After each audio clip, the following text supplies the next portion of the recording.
Preview. Halo bro dan sis, apa kabarnya? Mudah-mudahan pada baik aja ya. Ini dalam rangka kita menyambut film No Time to Die-nya James Bond yang lagi mau dirilis. Kita pengen ajak dulu kalian buat pemanasan dulu nonton filmnya James Bond seri Daniel Craig dari awal. Karena cerita film No Time to Die sendiri masih terkait dengan cerita film Bond sebelumnya, yaitu Casino Royale yang akan kita paparkan sekarang, Quantum of Solace, dan Spectre. Film James Bond Casino Royale merupakan edisi pertama dari film James Bond secara keseluruhan, di mana saat itu si Bond sendiri masih berusaha untuk naik status ke Agent 00. Dia berhasil meraihnya setelah membunuh dua pengkhianat MI6, Dryden dan seorang kontaknya yang bernama Fisher. James Bond kemudian diberi kode sebagai Agent 007. Cerita film bermula di Uganda di sebuah sarang teroris. Seseorang yang bernama Mr. White memperkenalkan Stephen Obano, seorang pimpinan pemberontak, kepada Le Chiffre, seorang bankir swasta asal Albania. Si Le Chiffre ini biasa mengurus investasi uang para teroris. Obano mempercayakan Le Chiffre sejumlah besar uang untuk diinvestasikan. Setelah itu, Le Chiffre menjual sahamnya di perusahaan penerbangan Skyfleet. Suatu langkah yang bisa dibilang aneh, karena nilai saham Skyfleet lagi naik-naiknya. Ada sesuatu yang direncanakan sama si orang ini. Di tempat lain di Madagaskar, kita bakal ketemu sama si jagoan kita, Mr. James Bond. Doski lagi mengintai seseorang di antara kerumunan atraksi ular kobra. Orang yang bernama Molaka itu menerima SMS yang berisi kata elipsis, sehabis itu dia pun pergi. Kemudian terjadilah pengejaran terhadap orang itu melewati sebuah pasar kaget, terus nyasar ke kebun, lanjut ke sebuah proyek konstruksi. Loncat sana, loncat sini, adegan itu diperagakan oleh para stuntman dengan sangat hebat. Dengan teknik parkour yang aduhai, keduanya sampai di sebuah kren yang tinggi dan melakukan duel di sana. Bond memang tidak sejago buruannya dalam hal berparkour ya, tapi setidaknya dia punya taktik yang efisien. Bond berhasil merapat ketika mereka sampai di lantai bawah. Pengajaran terus terjadi. Orang Madagaskar ini rupanya lari ke gedung kedutaan. James Bond tidak gentar. Dia menerobos masuk ke dalam gedung dan menangkap buruannya di sana. Dia kemudian dikejar oleh sekawanan tentara. James Bond yang sakti mandraguna ini berhasil selamat dari berondongan tembakan dan keluar lewat jendela menuju keluar gedung. Disitulah dia kemudian menembak si Molaka dan meledakkan gedung kedutaan dengan menembak tabung gas melon yang baru dikirim oleh seorang kurir. Bond rupanya mengincar HP-nya si Molaka tadi. Dia pun membuka SMS yang tadi baru sampai yang berisi pesan elipsis. Hari berikutnya, kabar penembakan itu sampai ke telinga si Le Chiffre. Dia kaget melihat berita tersebut. Rupanya, si Le Chiffre ini terkoneksi dengan kata sandi elipsis yang ditemukan Bond kemarin. Sementara itu, Bond sendiri udah balik kandang ke London. Lewat komputer bosnya yang biasa dipanggil M, Bond memeriksa isi kartu GSM yang ia dapatkan di Madagaskar. Dari pelacakan, SMS elipsis kemarin ternyata dikirim dari Kepulauan Bahama di Hotel The Ocean Club. By the way, tindakan Bond kemarin udah bikin marah M karena dinilai sebagai tindakan yang ugal-ugalan. Jadi begitu M masuk, dia pun langsung mendaprat Bond sebagai agen yang sontoloyo. Bond membiarkan M marah-marah dan tetap tutup mulut soal informasi yang baru didapatnya. Ketika M menyuruhnya untuk pergi, Bond pun menuruti dan langsung menuju tempat yang tadi baru ia dapatkan informasinya. Sampailah Bond di Kepulauan Bahama di Hotel Ocean Club. Setelah sedikit membuat kericuhan, Bond masuk ke ruang surveillance hotel. Di sana dia mencocokkan SMS kode elipsis tadi, timecode dari waktu SMS tersebut terkirim dengan timecode rekaman CCTV pada tanggal itu. Rekaman CCTV menunjukkan kedatangan sepasang tamu yang mengendarai mobil Aston Martin. Bond menanyakan perihal tamu yang mengendarai mobil Aston Martin itu kepada resepsionis hotel. Diketahui bahwa dia ini bernama Mr. Dimitrios. Kebetulan, Mr. Dimitrios ini memiliki villa yang besar di pinggir pantai. Esoknya, Bond cek TKP ke villa yang dimaksud.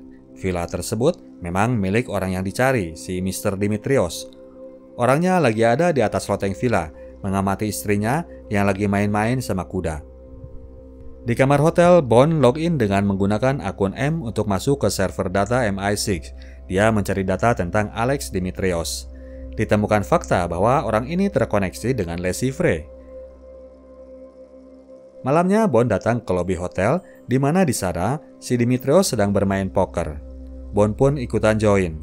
Si agen 007 ini ternyata jago main poker. Dia berhasil merampok semua uang Dimitrios dan yang lainnya, termasuk itu kunci mobilnya. Di sana Bond memperhatikan bahwa orang itu sedang bertengkar dengan istrinya. Kesempatan bagi Bond untuk memanfaatkan keadaan. Dia mengajak si tante Dimitrios yang ditinggal suaminya di hotel untuk hangout sebentar. Sementara itu Dimitrios sendiri pergi ke dermaga untuk menemui Le Chiffre di sebuah perahu boat. Si orang Madagaskar yang dibunuh Bond kemarin ternyata adalah seorang teroris pembuat bom suruhan Dimitrios untuk melakukan operasinya si Le Chiffre. Mereka akan mencari pengganti untuk melakukan operasi elipsis dengan segera. Kemudian di kamar Bond, sang istri Dimitrios yang sedang sibuk bertarung di lantai kamar hotel mendapatkan telepon dari suaminya. Mr. Dimitrios bilang bahwa ia akan segera pergi ke bandara Miami untuk mengejar penerbangan yang terakhir. Mendengar info itu, Bond segera menyudahi dan membuat si tante Dimitrios teler untuk kemudian mengejar menuju bandara Miami. Sampai di sana, mereka pun bertemu dan terlibat pertarungan di antara kerumunan orang. Dimitrios pastinya kalah oleh si agen rahasia Inggris ini. Tapi dia udah keburu menyerahkan bom rakitannya dalam tas kepada orang yang telah ditugaskan. Bond mencari orang itu dan menemukannya. Tapi kemudian, dia kehilangan jejak di sebuah konter pakaian. Si orang itu ternyata masuk ke ruang ganti untuk berganti pakaian dengan seragam satpam bandara. Orang itu masuk ke ruangan security. Bond gak berhasil menyusulnya. Maka dari itu, dia segera menelpon kantor MI6 untuk mengabarkan bahwa dia sedang berada di bandara Miami dan sebuah bom akan segera diledakkan di sana. Dari kantor MI6 didapat info bahwa di sana sedang diadakan launching produk pesawat Skyfleet versi terbaru. Sepertinya bom itu akan dipakai untuk melakukan teror terhadap acara ini. Si teroris telah memasang bomnya pada sebuah truk tangki bahan bakar bandara. Dia kemudian mengendarai truk itu untuk mendekati pesawat Skyfleet yang sedang dikeluarkan dari hanggar. Bond dengan kecepatan lari, secepat Mardi Lestari mencoba mengejar dan berhasil nemplok di atas tangki truk tersebut. Si teroris kepot sana kepot sini berusaha agar Bond terjatuh, tapi si jagoan ini tidak mudah untuk dilumpuhkan. Sampai akhirnya, karena terlalu konsen untuk menggilas Bond, si teroris jadi meleng dan kemudian nabrak sana-sini. Bond berhasil masuk ke ruang kemudi dan bertarung dengan si teroris. Dia hampir terpelanting dari truk dan saat itulah ia melihat bom yang sudah dipasang oleh si teroris. Bond bangkit lagi dan lanjut bertarung sampai akhirnya si teroris berhasil keluar dari truk dengan membawa HP yang akan berfungsi sebagai detonator bom. Bond yang masih berada di dalam truk berusaha keras agar truk itu gak nabrak pesawat dan dengan susah payah ia berhasil menghentikannya. Saat itulah Bond yang dikira teroris oleh polisi ditangkap oleh mereka, sementara teroris sesungguhnya ada di ujung sana bersiap untuk memijit tombol detonator. Dipijitlah tombol detonator ini dan bunyi kedap-kedip pun makin kencang terdengar oleh dirinya sendiri. Bom itu ternyata tadi telah diambil oleh Bond dan ia cantelkan ke celana si teroris tanpa ia sadari. Bom pun meledak di genggaman orang yang telah memasangnya sendiri.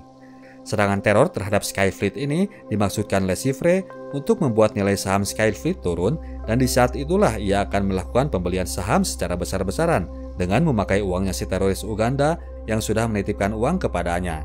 Demikian skema besarnya dari operasi elipsisnya si Le Chiffre yang gagal itu. Kini karena operasinya gagal, sementara ia sudah melepaskan sahamnya keluar, maka dari itu dia pun jadi merugi. Oleh karena itu, untuk mengembalikan uangnya, Le Chiffre kemudian mengadakan sebuah acara judi akbar dengan taruhan yang mega jumlahnya. Hanya Sultan saja yang sanggup untuk ikutan. Acaranya diadakan di sebuah tempat yang bernama Casino Royal de Montenegro. Uang jaminan untuk menjadi peserta saja sekitar 10 juta euro. M ngasih briefing Bond mengenai hal tersebut.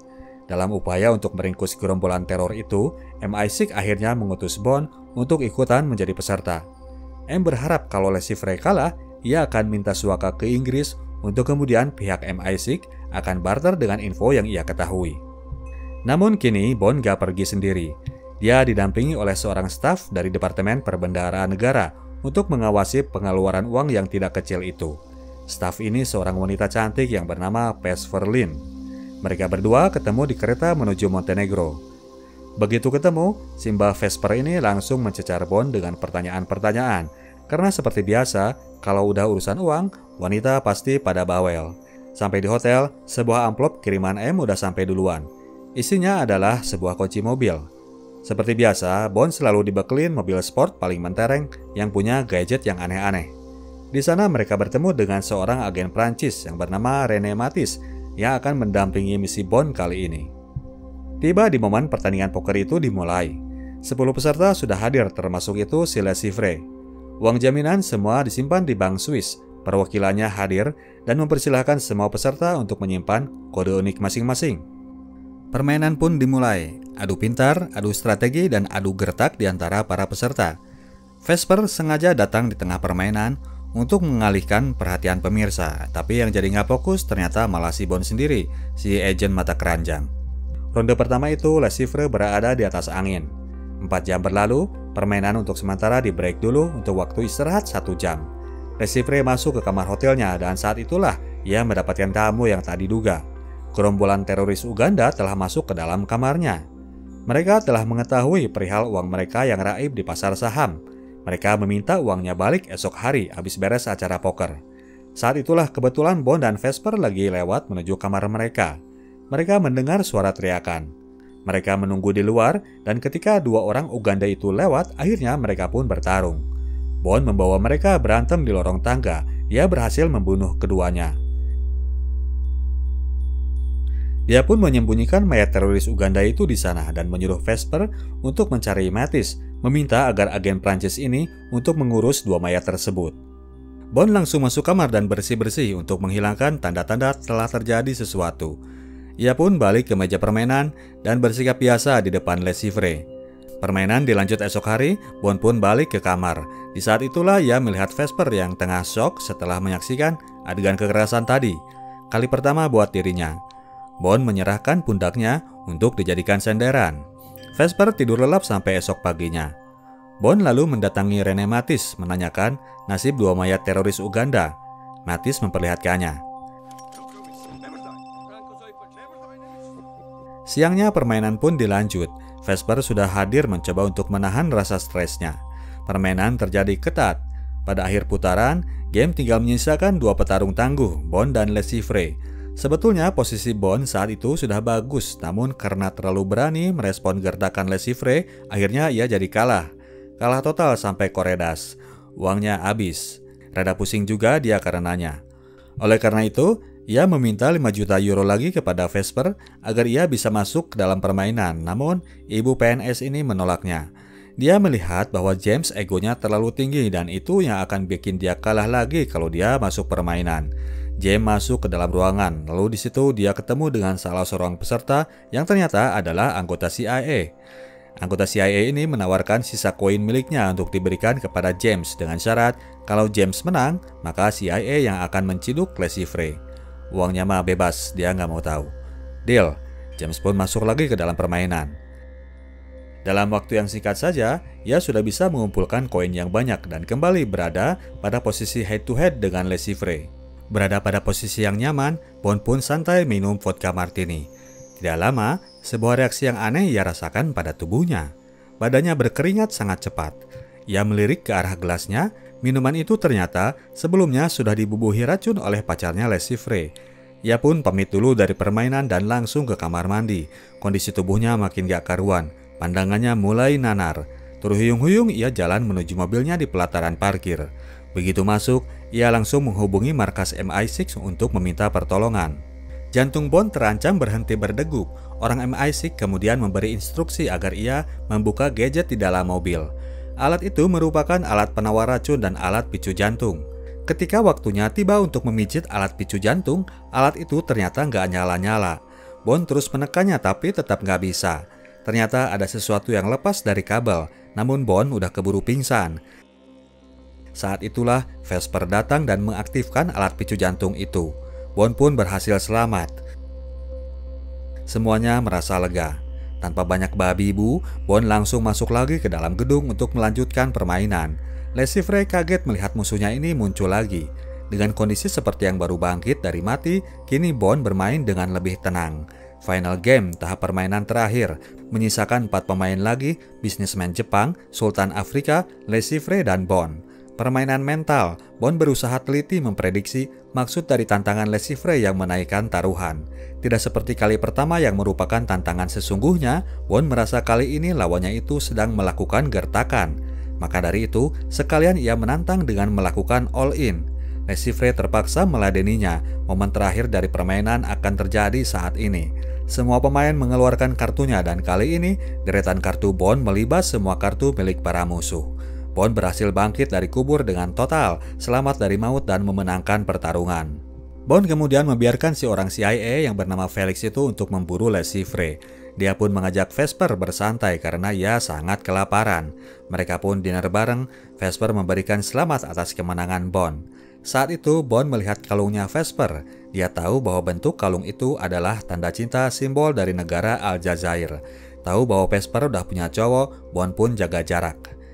HP Vesper kemudian berbunyi, katanya Mattis memanggilnya. Dia pun pamit duluan. Bond kemudian merasa ada sebuah hal yang janggal. Ia segera mengejar Vesper dan saat ia di parkiran, ia melihat Vesper diculik dan dibawa masuk ke dalam sebuah mobil. Bond pun mengejarnya. Pengejaran terjadi dalam kondisi jalanan yang gelap. Tiba-tiba di depan Bond sudah ada Vesper berada digeletakan di tengah jalan. Bond pun menghindar. Tak pelak, mobil sport itu melayang ke pinggiran jumpalitan di area lahan kosong. Bond tak sadarkan diri. Sekelompok orang kemudian datang dan membawanya. Mereka adalah Le Chiffre and the Gang. Saat itu Le Chiffre bilang bahwa Mattis adalah salah seorang dari anggotanya. Bond dan Vesper pun dibawa ke sebuah ruangan kosong yang seperti sebuah gudang terbengkalai. Mereka ditempatkan di ruangan yang berbeda. Sementara Bond mengalami siksaan, demikian juga dengan Vesper di ruangan sebelahnya. Le Chiffre meminta password akun Bond di bank Swiss. Dia menginginkan uang hasil menang judi. Namun setelah menjalani siksaan itu, Bond tetap keras kepala. Dia tidak mau memberikan passwordnya. Siksaan terus dilakukan dan pada suatu momen terdengar suara tembakan dari ruangan Vesper dan pintu ruangan Bond pun terbuka. Mr. White, orang yang telah mengenalkan Le Chiffre kepada Obanno, datang untuk mengurus anggota yang dianggap tak bisa dipercaya. Mereka ternyata berada dalam sebuah organisasi yang sama. Mr. White membunuh Le Chiffre. Namun demikian, Bond masih dibiarkan hidup. Bond ditempatkan di sebuah tempat pemulihan di Prancis. René Mattis yang mengawalnya. Ketika Bond sudah siuman, orang ini meminta informasi tentang identitas orang yang sudah membunuh Le Chiffre. Namun tak lama, anggota MI6 pun datang dan meringkus Mattis. Untuk sementara waktu, Bond menjalani recovery bersama Vesper yang juga berada di lokasi yang sama. Namun wanita cantik ini udah pulih duluan. Terenyuh dengan tindakan heroik Bond, Vesper pun mulai menyerahkan dirinya. Bond ketiban rezeki nomplok. Kemesraan mereka terinterupsi oleh datangnya Mr. Mendel, orang bank dari Swiss yang hendak mencairkan uang hasil kemenangan turnamen poker. Setelah memasukkan nama akun dan passwordnya, uang itu pun cair sudah. Orang bank pun pergi, mereka pun mulai ngobrol lagi. Kali itu Bond mulai membuka diri bahwa ia cinta banget sama Vesper. Bond mulai main hati. Waktu recovery pun mereka jalani layaknya bulan madu. Mereka ngacak-ngacak kamar perawatan dan guling-gulingan di pasir putih. Bond merasa Vesper is the one. Ia siap untuk keluar dari pekerjaannya di MI6 untuk menjadi orang biasa asal Vesper mau bersamanya.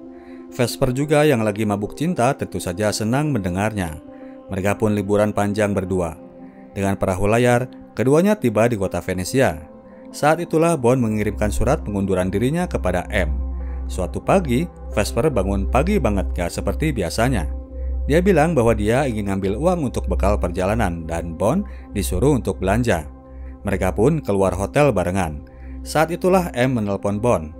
M saat itu sedang kedatangan orang dari Departemen Perbendaharaan Negara yang menanyakan perihal uang yang dipinjamkan untuk modal judi. Katanya uangnya masih belum ditransfer. Bond pun kaget. Dia menelpon orang bank di Swiss. Si bankir ini menyebutkan bahwa uangnya waktu itu masuk ke rekening Vesper dan sekarang uangnya sedang ditarik habis di lokasi cabang Venesia. Bond segera mencari Vesper. Dia nggak percaya Vesper sudah berkhianat kepadanya. Tidak menemukan Vesper di dalam bank, Bond mencari di wilayah sekitar dan ia menemukannya. Bond mengikuti Vesper yang sedang jalan dengan menenteng koper berisi uang. Bond mengikuti sampai ke sebuah bangunan yang terbengkalai. Vesper menyerahkan koper itu kepada seseorang yang asing dan orang ini secara kebetulan melihat Bond yang sedang mengintainya, maka serangan pun langsung dilakukan. Vesper diseret dan orang itu pun ternyata datang bersama komplotannya. Bond diserang dengan artileri berat, namun ia masih bisa berlindung di antara pilar-pilar bangunan yang rapat. Dalam rangka untuk melemahkan musuh, Bond pun menembak balon besar pelampung bangunan. Satu persatu ia tembak sehingga membuat bangunan itu pun terancam amblas masuk ke dalam perairan. Komplotan musuh pun pada berjatuhan. Bond pun bertempur dengan sisa-sisa dari komplotan musuh sampai akhirnya ia berhasil melumpuhkan orang terakhir. Saat itu, lift tempat Vesper disekap mulai jatuh menuju lantai di bawah. Bond menghampiri dan hendak membuka lift tersebut, namun tanpa diduga, Vesper malah mengunci lift itu dan menyuruh Bond untuk pergi. Lift itu pun terjun bebas ke perairan. Bond mengejarnya ke dalam air. Di dalam air, Bond masih berusaha untuk membuka pintu lift tersebut. Di situ Vesper menggenggam tangannya seraya mengucap maaf. Bond tidak bisa membuka pintu itu. Dia terpaksa harus menyaksikan orang yang udah ia anggap sebagai the one tewas di hadapannya. Bond akhirnya bisa membuka pintu lift dan membawa tubuh Vesper ke daratan, namun nyawanya sudah tak tertolong lagi. Selepas itu, M pun mengontaknya dan memberi info bahwa Vesper ini memang punya pacar orang Perancis turunan Aljazair. Cowoknya ini diculik oleh orang-orang di belakang organisasi yang telah membunuh Le Chiffre dan dijadikan tawanan agar Vesper mau menyerahkan uang hasil menang judi kepada mereka. Bond yang awalnya bete sama Vesper kemudian mulai tersentuh setelah tahu bahwa karena Vesper pula Bond dibiarkan hidup oleh Mr. White. Bond udah dijadikan pemberat bagi Vesper agar ia mau untuk mencairkan uang kepada mereka. Bond pun mengurungkan niatnya untuk resign dari MI6. Dia memeriksa barang-barang peninggalan Vesper. Di ponselnya, dia melihat SMS yang tak terkirim yang ditujukan kepada dirinya. Isinya adalah nomor telepon dari si Mr. White.